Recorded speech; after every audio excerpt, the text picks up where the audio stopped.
Khan here for Seconds Out. It's a pleasure to be joined by Liam Cameron. Liam, I've waited a long time to speak to you, not just today, I don't mind that at all, but casting mind back to 2021, I've DM'd you on Twitter asking to speak to you when you're in the midst of the ban, and you got back to me, passed me the number, and then you kind of gone AWOL from social media completely. I got a message back a couple of years later, said I've just found my Twitter password, just found my login, and you sent me over your number. And then you went AWOL, I think, again for another year.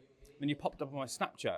I messaged you on Snapchat. We finally got the interview whilst I think you'd just come out of the ban, maybe the first interview you'd done. So it weren't good. It were horrible. I hated boxing. Now I'm back in gym, and I'm back with a good team.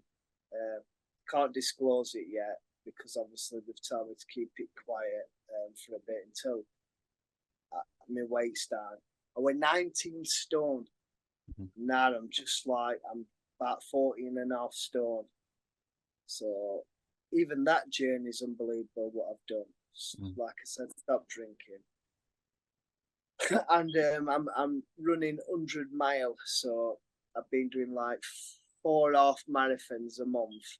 Another day I did 17 and a half mile. I'm trying to raise 10 grand. £4,000 for my daughter's bench to put on her grave. The rest will go to charity. So I'm going to be working. What happened is I've been at doctors since I'm about 12 years old. So it got that bad. I'm going to release a video. I've got a video where I recorded myself.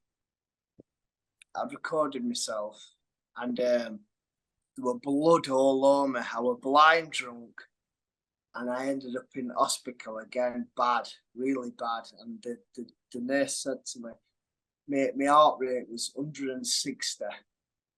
And anything over 100 is dangerous. They kept me in hospital.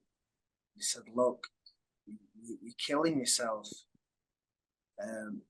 You've got one last chance now. You should be there. I can't believe you're alive. I was bad. They had to put something in me to like calm me down. I forgot what it were. And this is all what this ruling's done to me, but I'm not going to let it hurt me no more.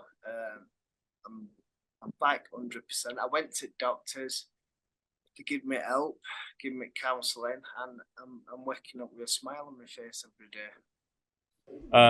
It's great to see kind of the journey that you've had from that moment up until now and the spotlight that you're finally getting. I guess it's a hard task to just sum up that whole period, but coming out of it, you must feel like a new person. Yeah, it weren't expected, so unpredictable. Luckiest person in boxing probably at the minute, but I'll take that. You know, at one point, I thought the worst. I thought maybe you'd passed away and no one had heard anything about you, and it was just going to kind of fade off into the distance. But thankfully, you were still around, I guess.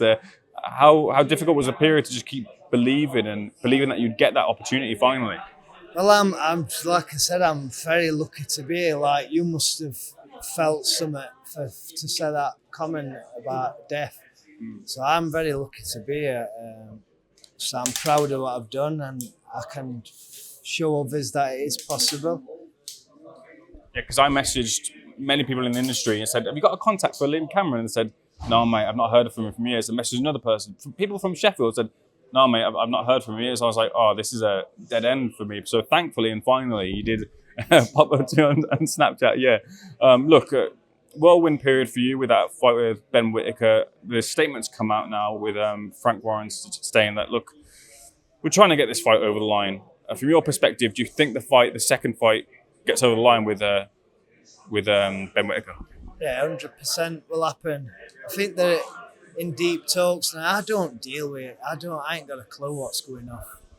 I've seen that today, same as what anyone else. I've not been pictured into something what I don't know about, so I've just seen it same as time as anyone else. In terms of the fight actually happening, is there a sticking point from your side as to terms agreed or where the fight happens or what platform it happens? I feel like from your point of view, you're just happy to have the fight, but don't let me speak for you. From your side, do you want anything more than just the rematch? Just the rematch. I've turned big fights down for this fight, so it's not me. And Ben will agree this is the biggest fight for both of us, unless he fights Who can you say? Everyone wants to see this fight. His people want him to see him knock me out. My people want me to see him get knocked out. And that's the good thing about it. My colleague Rady Rahim in Dubai spoke to Ben Whittaker, and he said, look, we're going to have the fight with Liam Cameron, but that wasn't the best Ben Whittaker on the night. That was a not full version of him, but that was the best version of you. Is that a fair assessment of the fight? What's your point of view on that? That was Ben Whittaker. He just didn't realise how good I were. I'm a different person now. I'm a completely different animal, and especially this time. Now, I had 5 years off. Boxed Lyndon Arthur for 9 months. Learned from that. Come back a year after, fought Ben Whittaker. And yeah, I've been getting better and better. The mindset's completely different. Why were you so able to cause Ben Whittaker so many problems? We hadn't seen any other opponent have that problem with him. And I thought maybe part of it is because you're training in Sheffield, and in Sheffield you see styles like that throughout your whole career. You spar with that sort of style. So maybe you know how to figure out that puzzle. Is that why you were able to kind of have that success over Ben in that fight? Just think experience. I've been in boxing a long time, since I was 8 years old. We're an amateur champion, an amateur standout. Went pro, been boxing absolute years, sparred everyone there is.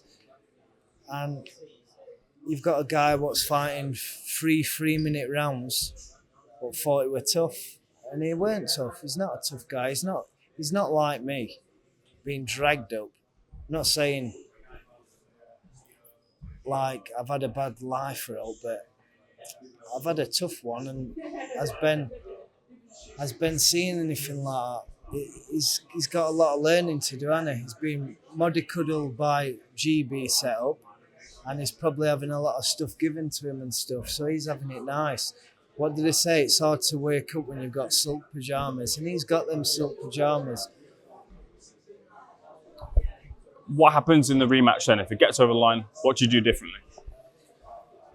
I do the same, but with a bit more aggression. I were actually people aren't going to believe me when I say this, I was actually pacing myself because I learnt from the Arthur fight. I put it on him too early, so I were gradually, you saw every round, I was gradually turning the screw. And that's why it would drift into my favour, because I was doing that.